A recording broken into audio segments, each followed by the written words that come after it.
This is the West Michigan Sports Show, presented by the United States Air Force. Now, here's your host, Brandon Wirth.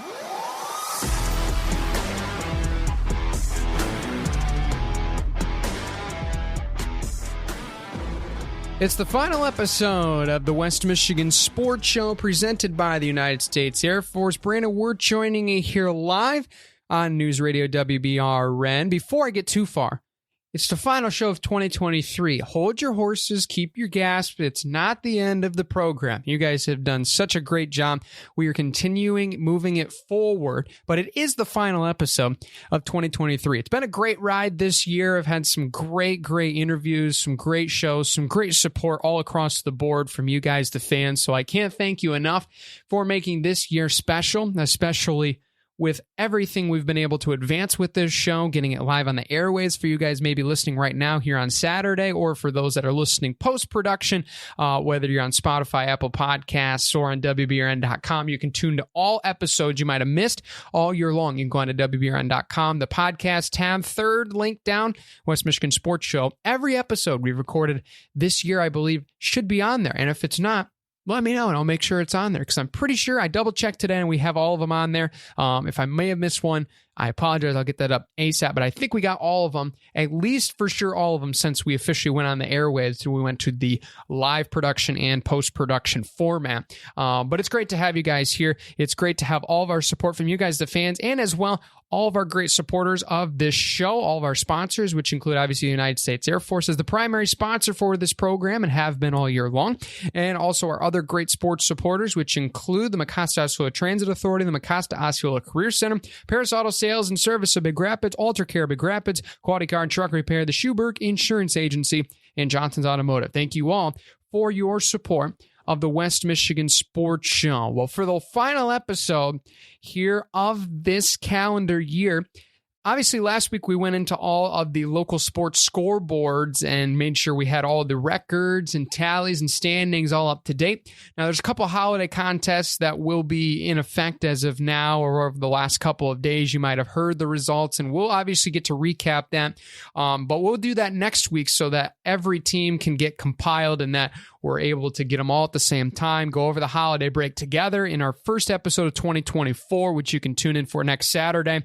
So we'll recap all of that. For this show, we're going back to a little bit of the talk traditional format, and I want to finish out the year on a big note. I want to go big, and we're going to dive into 5 of the most argumentative debate topics in the high school sports level. Yeah, we're getting into the thick of it here, as many of you have enjoyed our traditional talk show formats and the top 5 as well. So we kind of decided, you know what, let's take the top 5 segments. Let's take the traditional debate talk show type of format, and let's mush them together into a nice apple pie. What do you guys say? I think it sounds fun. We're going to dive into it. 5 questions I got for you, 5 of the toughest that I could find, and I'm going to dissect them in 3 different perspectives: as an athlete, formerly high school and now collegiate level; as an operations media member within sports, working in sports, once again with high school and the collegiate level; and as a fan, because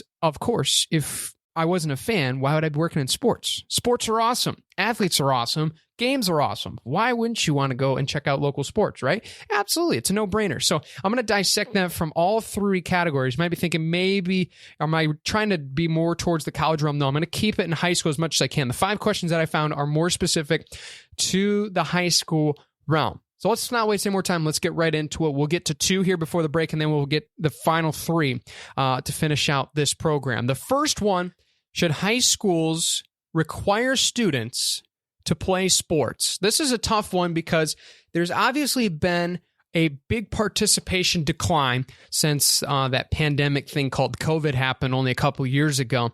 And so this kind of debate question has started to be brought up again as an answer to maybe bring up the numbers.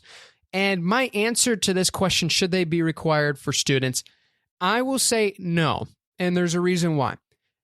Sports were really introduced as an extracurricular activity, right? It's kind of the same as chess. It's kind of the same as book club, but instead it's a basketball team or whatever sport it may be, right? It's an extracurricular activity at the end of the day. Now, many people know, myself included, that it feels and more times than not acts as more than an extracurricular activity. It's not just any other club, right? Clubs have the opportunity to compete. Teams in sports have the opportunity to compete. So in that mind, at the end of the day, it is an extracurricular activity. I don't want to necessarily blow it up to the point where I want to say that it's not and that it's in its own separate realm, because it does feel like that in the sense of it. But we need to understand why participation is an issue, because I think this question is being solely brought up because of the participation issue.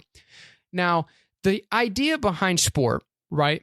At the beginning of the day, when it was first created by all these great game inventors and competitive minds, is so people can have fun, they can improve in whatever sport they are doing.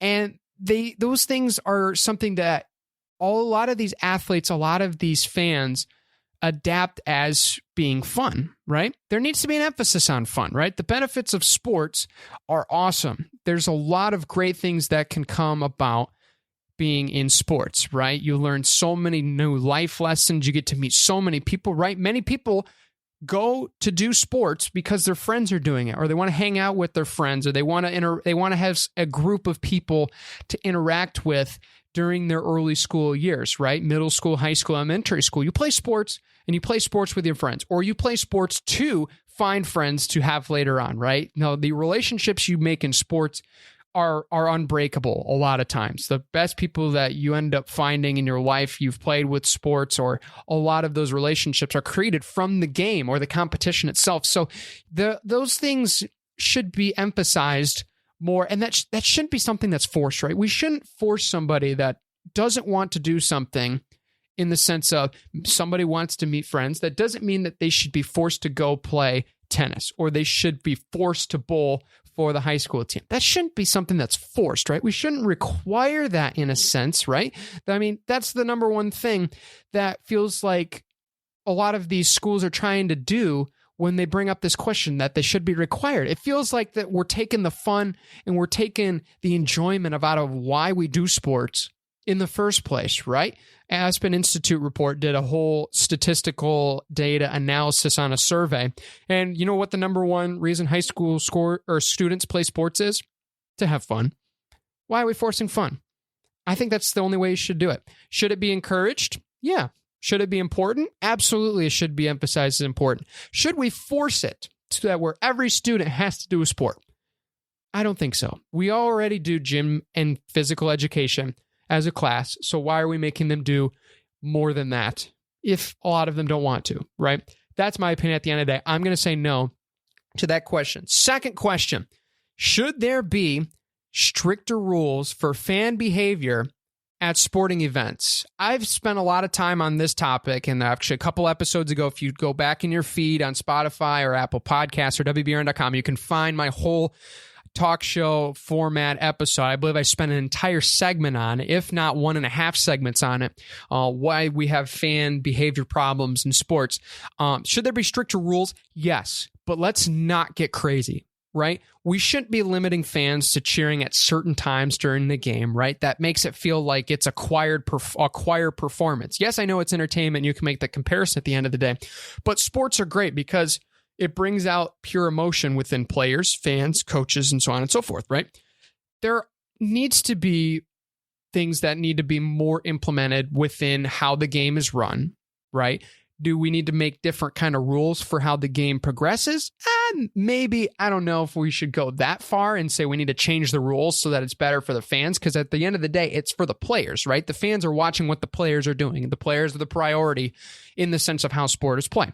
For the fans, I think there needs to be a little bit of a more emphatic understanding on what their role is, right? Now, I understand that emotions are a huge, huge aspect of the game, the competition, the meet, whatever it may be.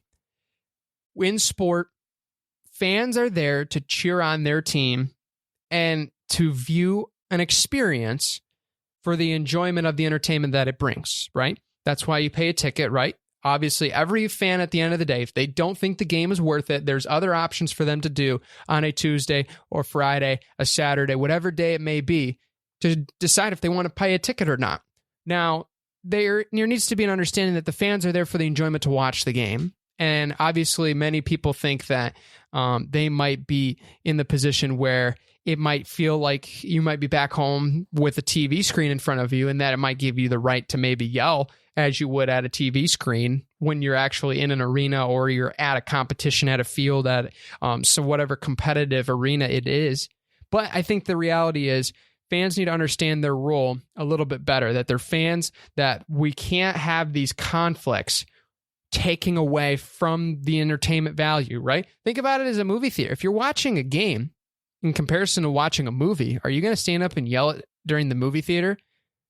No, you wouldn't do that. Why is it different from a sports event? Because there's more emotion involved, right? It's natural. I'm not saying we should treat it like a movie theater and everybody should be quiet, but I'm just saying we need to be a little bit better of an understanding of where a fan's role is within the contest, right? Universal policies on how fans should be acted or fans should be acting, what the consequences are for not acting that way. I think there needs to be universal understanding across the high school level. I think the problem is we kind of let that go and let the high schools kind of choose upon it, which I think there's some things we shouldn't, some things that we don't. But I think a universal understanding of what a fan should be doing and what they shouldn't be doing should be understood. And I think that's something that really needs to be addressed at the end of the day. I really like what Jim Stieg, he was the former director of the Pac-12 championship game. He was a vice president. He was the COO of the Chargers. He mentions that there should be universal policies across the board when it comes to sports. And I think that's something that we should definitely look at. 2 questions down, 3 to go. Don't go anywhere. News Radio, WBRN. All right, we're back. 3 questions to go to round out 2023. Let's get back into it. Number 3, should athletes be required to take a break or rest from competition after a certain number of games played? This seems like a yes, right? This seems like something that is understood. Yeah, these athletes need a break. I'm going to say no, and here's why. As one that has been injured at the high school level and at the collegiate level, had forced missed time from my sport, from action, due to an injury, or there could be a lot of other circumstances. In the sense of a lot of these athletes, right? We have so many athletes across the entire nation at the high school level, Michigan and beyond, that will play 4 years of high school and they will compete and then they'll be done, right? Only 5% of high school athletes make it to college, right? 1 out of 20. We're talking maybe. It's probably less than that. That might be an old statistic. But the reality is, if an athlete only has 4 years to play high school, which is, for a lot of people, the peak of competition, why are we limiting them from having an ability to compete? Why would we do that? I understand the health benefits of rest. And obviously, there will be games, right? There will be games, and coaches and players are aware of this, right? They will know when a break is needed, right? If you are playing a team, and in the sense of you're in the second half of competition, let's say it's a basketball or a football game or a softball game, and just for example, and you are in a commanding lead to where you can very well know, and all of us probably know to at least an extent, that the game outcome will likely not be changed. The number one thing coaches do is they put in players to rest their starting players, their higher playing time competitors, and they will put in reserves, substitutes, players that don't necessarily get to compete as much, and let them have their shot, right? That is a full understanding across how sports are conducted by coaches and players. They know this, right? Every player on a team has a role, and they know when their role is needed, right? Every team, every good team knows when and what they need to do, right? When they need to do it, what they need to do, how they need to do it, right? So in the sense of that, coaches and athletes are understanding of that. A good coach and a good athlete will know if a break is needed. That's the truth. That's the bottom line. They will know when it is time. It will be mutual between both parties, right? Good coach and a good athlete will know. Let's not take away, let's not create a narrative to perceive what is fair to all teams based on something that can be controlled internally, why should we use an external solution for an internal potential issue of burnout, right? Conditioning also is a key element for how teams win. Sometimes you won't have the talent to beat some teams. How do you always do it? You hustle. You are a better conditioned team. You are a more physical team, right? Those things matter. And those things are key contributors to the offseason, right? More times than not, the teams that condition, that practice the most, and it's not necessarily saying they do it behind closed doors and violate MHSAA rules. It's the ones of the individuals of those teams that practice their craft outside of when they're asked to. They condition more. They work on more fundamental technique, all those sort of things. They use that as a strategy to become a better player, a better competitor for their team, for themselves, for their team, for their coaches, for their fans, right? So this kind of feels like a cop-out a little bit of having the ability to make a little bit of an excuse. And I don't like that, right? But the bottom line is, let's not limit the athlete's opportunity. Let's let this be an internal handling of this issue, and let's not force an external thing that might put a better team at a disadvantage at the end of the day for what they are doing. Number 4, question of the day for this episode. Should there be stricter rules for athlete conduct off the field? My answer, once again, is no. But as one that was an athlete myself, still as an athlete at this moment of time as this episode is recorded here in 2023, I understand what my role is in the community, right? I'm an athlete. I'm looked up to by a lot of people in the area, a lot of people from my hometown, a lot of people from my family, a lot of people from my friends. I know what my role is as an athlete, what that means to a community, to a town, to a team, right? To a coach. I know what that means, right? I'm representing something. Now, when you're representing something, you have to be aware of who you are image-wise, character-wise, no matter what. It's the same thing as somebody in an organization for your employer, right? You're representing who they are. And that's what you agree to when you sign a contract to work for that company or work for that organization or be a part of that group. You are understanding your contractual agreement to be able to be that person, that you are accountable, that you're responsible, and you understand what your role is, what your image-bearing role is as that person working for that company, right? That's the bottom line. Does everybody have different morals? Sure. Do players know they have more eyes on them? Yes. That's the fact. Athletes know they have a higher pedestal of what they're put on in their image for when they compete for a town, for a team, for a coach, for a community. And they're educated about it, right? There needs to be an emphasis on education. I think that's an absolute fact. We need to educate more people on what that means, right? Let's not limit what people want to say because the fact of the matter is we need to put pressure on the decisions, not the pressure on what is being said, right? That's the bottom line, right? If you're trying to get to a root of a problem, why are you going to cut a branch off a tree? Let's get to the roots and let's figure out what's wrong with this tree. Yeah? I think that's what it has to be at the end of the day, right? Rules need to be clear on what should be said, what shouldn't be said. I think that's 100% accurate, right? But take it as a skiing example, right? Pretty pertinent to where we are right now with green grass outside, but it makes sense in my mind. Hopefully it does to you. If there's a run that is supposed to be closed off, right? Because it's too dangerous, there's not enough snow, whatever, whatnot. I'll be the first to tell you that it is tempting to go on a run that nobody else has, right? On an entire ski resort. You're telling me nobody's been down there? I really want to do it, right? Now, if you're going to get a slap on the back, you're going to do it anyway, right? It's worth it in the moment of time. Yeah, I'm going to do it. Like, let's go. Let's be the first ones to do it. Let's make some noise. Let's go do it. Now, you have the threat of getting your pass taken away, not being able to ski or snowboard there the rest of the year.